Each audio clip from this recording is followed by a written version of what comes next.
I may get a little bit of backlash for even mentioning the name Andrew Tate in a video. I feel like as soon as I do this shit, like I'll have CIA and Romanian government like, FBI, open up!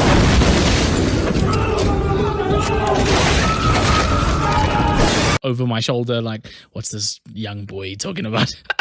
Andrew Tate for, we should arrest him. Honestly though, I truly feel as though the risk is worth it for the advice that I'm about to share with you today. Because I really do think that despite this advice coming from Tate or Trump or Hitler himself, right? Doesn't matter whether you love the man or hate him, it doesn't matter, because this advice that I'm about to share with you today, I think it's a game changer, and it really could be the difference between living a hedonistic, self-pleasuring life versus a life of fulfillment, a life of real and true lasting happiness. If someone were to say to you right now, you can choose any emotion from the menu, would you choose happy or good? Yes. Because this is the problem, Adin. I'm trying to talk to you. This is the problem. Let's say I gave you a menu of emotions and said, choose an emotion. You're not going to choose sad, who would, right? Yeah. But choosing happy can be just as destructive also, because if your only desire is to be happy regardless, no matter what it takes, that's when you're going to eat the cake, because the cake will make you happy. That's when you're going to take the drugs. Drugs will make you happy. Alcohol will make you happy. Hedonism makes you happy. Going to the club makes you happy. It's all dumb shit. If you were to choose proud, or if you were to choose courageous, if you were to choose a different emotion or a different feeling inside, you would have no interest in these things. What do I want to be happy for? Damn, that's I won't be proud of myself. That's some real shit, bro. Most people think that life should be all about maximizing one's happiness, correct? I hope you're happy. And at first, this sounds totally wonderful and totally logical. I mean, at the end of the day, if you are of the belief that you have one life to live, why not enjoy that life to the absolute fullest? And why not pursue what we all know and love as happiness? So then by that logic, why not go around partying? Why not go drink and eat and smash, right? And Hulk. Smash. Why not do all of this fun stuff if we're not going to be here for that much longer? Anyways, may as well have fun of it, right? I truly believe that this common sense knowledge or common sense notion of maximize happiness, if taken to the absolute extreme, could not only end up bringing a lot of harm to your life, but it could actually end up totally destroying your life in the process. I know firsthand from my own experience that pleasure and instant gratification nearly derailed my entire life. I've personally lost years of my potential to indulging in things like eating way too much junk food. Eat bread and desserts and just get all fat and sassy. Drinking a hell of a lot, especially in my young 20s. Getting involved with beautiful yet terribly damaged women that I should not have been spending my time with. And if I'm being honest with you, it was literally in the moments of this happiness, right? These joyful moments of being lit. I'm toasted. And being involved in this fun moment that was happening around me, I often sat there feeling sadder than I've ever felt. Sometimes around a huge group of people at this hugely exciting and fun party, I felt more lonely than I've ever felt in my life.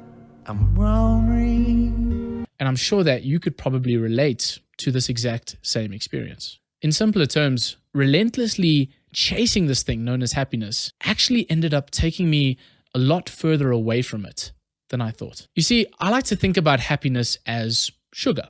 It's called cocaine, and you don't want no part of this shit. It has this insanely sweet and super quick and instant pleasuring effect on you, right? As soon as you have that bite of the cookie or that muffin or that Coke, it's like your brain just lights on fire and you have this surge of dopamine and excitement and pleasure. It's a quick and temporary boost to your current state of emotion. But for those of you who have experienced a sugar rush, which is every one of you, you know that with this heightened pleasure and dopamine and enjoyment, with that sugar rush, inevitably comes a crash. Mayday!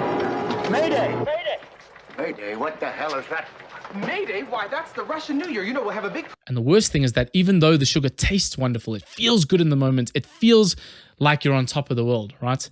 This sugar actually destroys you from the inside out. Fucking hell. It not only fucks up your physical health, but it ruins and fogs up your mind, clarity, and your mental health just as much. And eventually you end up on my, what do they call it, 400-pound life with no friends and no loved ones and no, just nothing. You end up like on a treadmill being laughed at by the entire world. Look at that now, huh? Like sugar, it fucks you up after a while. But you know what? For argument's sake, let's say that you actually don't really care about experiencing that ending to the story. Let's say you don't mind picking up 400 pounds and having a shit life around you and not being successful. But you know what? At least I get to be happy in the moment, right? At least I get to eat the sugar. And if I'm just continuously eating the sugar and feeling good and spiking my dopamine and boosting myself, then it's fine. I don't really care about the outcome because, this body is... it's going to rot eventually, right? So I'm going to die. Who cares? May as well just be hedonistic forever because that's the way I'll get the most instant satisfaction, correct? With any other drug, with any other vice or any other substance, eventually your tolerance gets higher and higher and higher, which means that that little bit of cake that first gave you that super rush and that spike that made you feel so alive inside, right?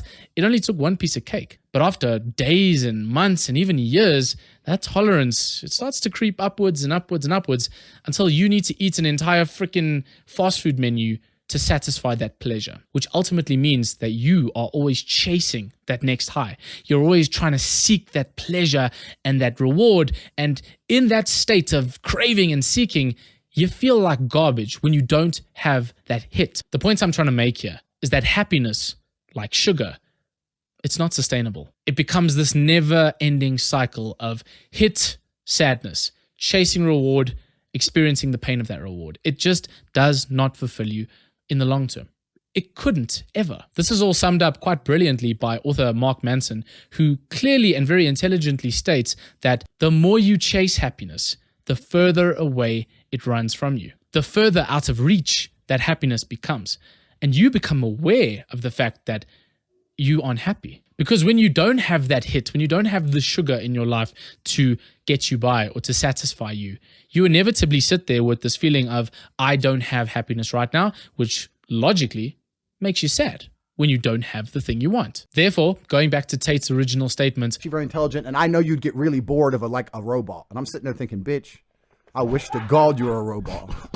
we need to find something that is longer lasting, more fulfilling, something that brings happiness as a byproduct of doing something and not the actual thing itself. Does that make sense? And so what better way to do that than by simply doing things that make you feel proud of yourself? All I ever wanted to do was make you proud of me, Pop. I want you to take a minute, even pause this video if you must, but take a few minutes to really sit down, close your eyes, and think to yourself, when was the last time I truly felt proud of myself? A moment in which I worked hard to the aim or achievement of a specific goal that made me feel fulfilled and proud of my efforts in that moment. Amen. Amen. Amen. Okay, you can open your eyes, and this time I want you to do the exact same thing, but instead think back to a moment where you indulged in doing something that you know wasn't really good for you, but it did bring you this surge of joy and pleasure, at least in the moment. So that could be the last time you went drinking or the last time you had a Big Mac meal. Okay, now open your eyes, come back to reality, and answer this simple question. Which moment could you recall the happiness and the feelings from more strongly and more vividly? Was it the moment that you felt proud of yourself, or was it the moment that you indulged in instant gratification? Chances are that those two experiences, they can't even compare to each other.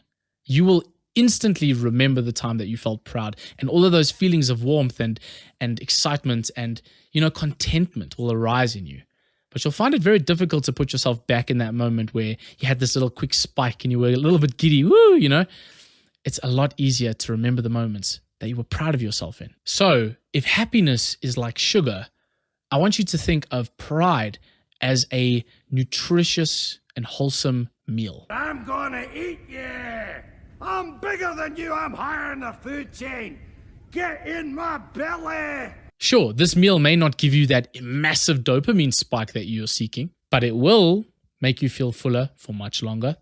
It will not make you feel as guilty as you'd feel. You will feel guilty about eating the sugar, but you won't feel guilty about having this pure and healthy and nutritious meal. And it actually makes your body, aka your life, healthier, fitter, and stronger for the experience. But the best part of all of this is that not only will you be doing good by yourself, will you be doing things that help you become a better, healthier, and happier human being, but you will abso-freaking-lutely experience happiness as a byproduct, as our little visualization experiment revealed. Every time I decide whether or not to add a new self-improvement concept or process or tactic into my life, I always try to think of the greater perspective of how will doing this affect me at the end of my life? Or will I have any regrets at the end of my days for doing this thing? Tate, again, actually gives a really good example of this in action. I'm gonna be like, bang, oh, I've seen that before. Okay, boom, boom, duck and dive in, take one terrorist out, next get the AK, go Rambo. Because he often refers to the fact that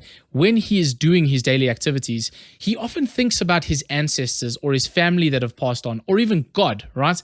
Looking down on him. And he wonders to himself if what he is doing is making those people or gods proud of him. I want you to think about this for yourself and really be as honest as you can be, despite this feeling kind of uncomfortable, right? But imagine to yourself, if my ancestors or God was to look down on me right now, witnessing me jack off for like the 4th time today, I'll come anywhere I want. or eat the 3rd Big Mac meal that I wasn't supposed to eat, right? What do you have? What do you have, sir? Would they be proud of me? How would they feel about me? Or would they be proud to see me go to the gym, take steps to work on that business that I've been really wanting to develop so that I can retire my family, approaching that beautiful girl so that I can pass on the genetics I like sex. It's nice. so I can pass on the bloodline. I'm just thinking about all the memes of the cheering like stadiums when, what's that meme? It's like, I'll just play it now, but it's like when my ancestors see me talking to the 10 out of 10, right? That's a great visualization to imagine every time you are doing something productive and good for yourself and something that makes you feel proud instead of shameful. And you know what? If this sounds way too woo-wah and whooshy, dreamy garbage, right? If this sounds like crazy talk, think about people that are actually alive, people that you love, right? Imagine your mom or your dad had to see the things you do on a daily basis, or your brothers, your sisters, your woman that's in your life right now.